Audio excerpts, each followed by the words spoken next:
বাড়ি লতিরাজ কচুর সুস্থ সবল সবুজ বীজ লতির ফলন দ্বিগুণ দেয়। ফেনীতে ৬,০০০ চারা প্রেরণ করলাম। সমাধান করার জন্য আগাছা পরিষ্কারক মেশিন, আগাছা নিরানোর যন্ত্র, সুস্থ সবল সবুজ বীজ লতির ফলন দ্বিগুণ দেয়। প্রিয় দর্শক, আপনারা দেখতে পাচ্ছেন বাড়ি লতিরাজ কচু একের অরিজিনাল সুস্থ সবল সবুজ বীজ। এই চারাগুলোর বয়স কম, প্রত্যেকটা চারার গোড়াতে শিকড় রয়েছে এবং প্রতিটা চারা লতি থেকে উৎপাদন করা। এই চারা রোপণের পর মোটামুটি 10 থেকে 12 দিনের মধ্যেই 2 পাতা গজিয়ে যায়।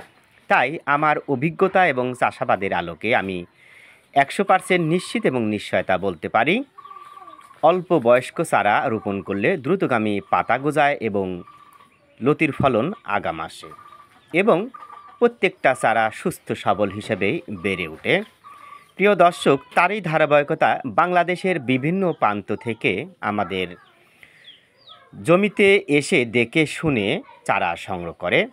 আপনারা দেখতে পাচ্ছেন আমার পাশে 3 জন দাঁড়িয়ে রয়েছে বাড়ি লতিরাজ কচু একের বীজ পুল পোয়াবা চারা নেয়ার জন্য। প্রিয় দর্শক, আপনারা ইতিমধ্যে অবগত হয়েছেন এক প্রকার ইউটিউবার রয়েছে যারা বাড়ি লতিরাজ কচু এক চাষ করে না, অন্যর জমিতে গিয়ে ভিডিও ধারণ করে উল্টা পাল্টা তথ্যর সংযোজন বিয়োজন করে প্রচারণা চালিয়ে যায়। এদের কাছে যদি আপনি চারার অর্ডার করেন, এরা কোথায় থেকে নিম্নমানের গোড়া কেটে চারা সরবরাহ করে। সাবধান, গোড়া কাটা চারা রোপণ করবেন না, নিজের বিপদ নিজে ডেকে আনবেন না। প্রিয় দর্শক, তাই আপনারা বাড়ি লতিরাজ কচু এক চাষে অধিক সতর্কতা অবলম্বন করবেন, এটাই আমি প্রত্যাশা করি। তো যাই হোক, যারা বাড়ি লতিরাজ কচু একের বীজ পুল পোয়াবা চারা সংগ্রহ করতে চান, আমাদের ভিডিও স্ক্রিনে ফোন নাম্বার দেখতে পাচ্ছেন, দ্রুতগামী আমাদের সাথে যোগাযোগ করে চারা সংগ্রহ করতে পারেন। কেন চারার গোড়া কাটা হয়, গোড়া কাটা চারার কি ক্ষতি হয়? প্রিয় দর্শক, সাধারণত 3টি কারণে চারার গোড়া কাটা হয়। প্রথম কারণ, চারার বয়স যখন 3 থেকে 4 মাস বা 5 মাস হয়ে যায় তখন চারার গোড়াতে কাঠ হয়। এই অবস্থায় চারা তারা সরবরাহ করতে পারে না এবং ওই কাঠ বা মোড়া কেটে তারা চারা হিসেবে চালিয়ে দেয়। দ্বিতীয় কারণ, যখন জমিতে প্রচুর পরিমাণে চারা হয়ে যায়, অযত্ন অবহেলায় পড়ে থাকে, চারার গোড়াতে পচন দেখা দেয়, তখন ওই পচা অংশ তারা কেটে চারা হিসেবে চালিয়ে দেয়।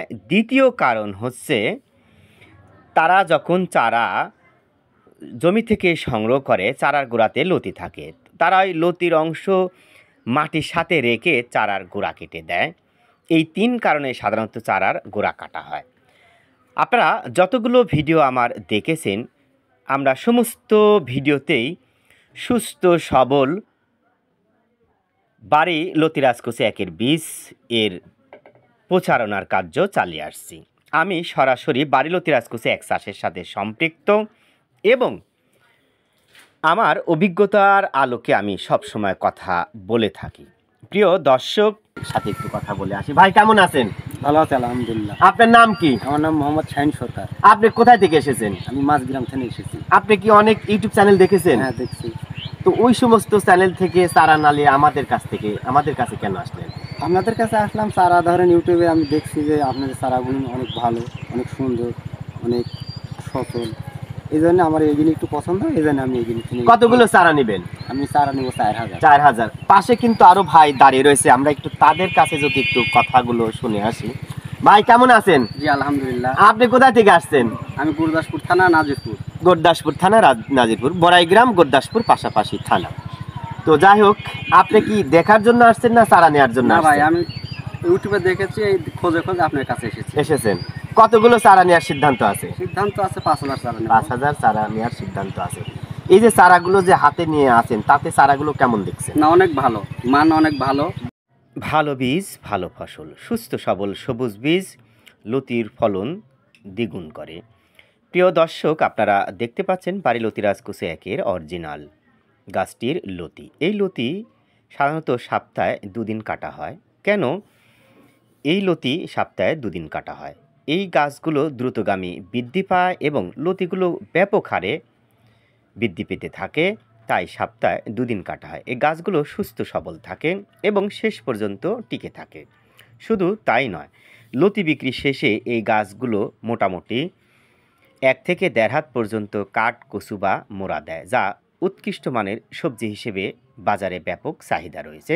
তাই লতি বিক্রি শেষে আপনি কাঠও বিক্রি করতে পারেন। আগাছা পরিষ্কারক মেশিন, আগাছা নিড়ানোর যন্ত্র। প্রিয় দর্শক, সাধারণত চারা রোপণের 10 থেকে 15 দিনের মধ্যে আগাছা জন্ম নিতে শুরু করে। এই অল্প বয়সে আগাছা যদি আপনি জমি থেকে না তুলেন, তাহলে দ্রুতগামী আগাছাগুলো বৃদ্ধি পাবে। আপনি যে জমিতে সার প্রয়োগ করবেন, সে সারগুলো আগাছা খেয়ে ফেলবে। ফলে বাড়িলতি রাজকচু একের গাছগুলো দ্রুতগামী বৃদ্ধি পাবে না বা ব্যাঘাত ঘটবে। এজন্য যারা বাড়িলতি রাজকচু এক চাষ করেছেন বা চাষ করার সিদ্ধান্ত নিয়েছেন, অবশ্যই আগাছা পরিষ্কারক মেশিন বা যন্ত্রটি আপনারা সংগ্রহে রাখবেন। সাধারণত 3 থেকে 4 ঘন্টায় এই যন্ত্র ব্যবহার করে 33% জমির আগাছা পরিষ্কার করা যায়, মাত্র একটি শ্রমিক ব্যবহার করেই। আমরা উন্নত প্রযুক্তিতে এই যন্ত্রটি তৈরি করেছি। আমরা এই যন্ত্রটিতে 2টা ব্লেড ব্যবহার করেছি এবং একটি বিশেষ করে কাঠ মাড়াই করে এমন ব্লেডও ব্যবহার করা আছে, যা শক্ত মাটিতেও ব্যবহার করা যাবে। আপনারা দেখতে পাচ্ছেন আগাছাগুলো নিমিষেই পরিষ্কার করে একদম মাটির সাথে মিশিয়ে দিচ্ছে। প্রিয় দর্শক, যারা মেশিন বা যন্ত্রটি সংগ্রহ করতে চান, ভিডিও স্ক্রিনে ফোন নাম্বার দেখছেন, আপনারা ভিডিও স্ক্রিনে নাম্বার থেকে কল করে আমাদের কাছে অর্ডার করতে পারেন। বাড়িলতি রাজকচুর কাঠ, বাড়িলতি রাজকচুর মোড়া, বাড়িলতি রাজকচুর কচু। প্রিয় দর্শক, আপনারা বাড়িলতি রাজকচু একের যে জাতটি আমাদের কাছ থেকে সংগ্রহ করে চাষ করেছেন, সে জাতটির লতি বিক্রি শেষে মোটামুটি কাঠটাও ভালো দামে বিক্রি করতে পারেন।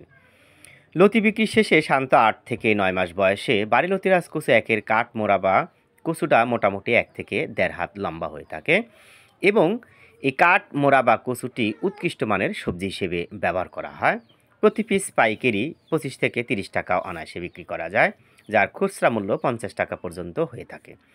প্রিয় দর্শক, যারা বাড়িলতি রাজকচু একের বীজ, ফুল, পোয়া বা চারা পেতে চান, অরিজিনাল জাত পেতে চান, সুস্থ সবল সবুজ বীজ পেতে চান, আমাদের ভিডিও স্ক্রিনে ফোন নাম্বার দেখছেন, আপনারা চাইলে আমাদের সাথে যোগাযোগ করে বাড়িলতি রাজকচু একের বীজ, ফুল, পোয়া বা সংগ্রহ করতে পারেন।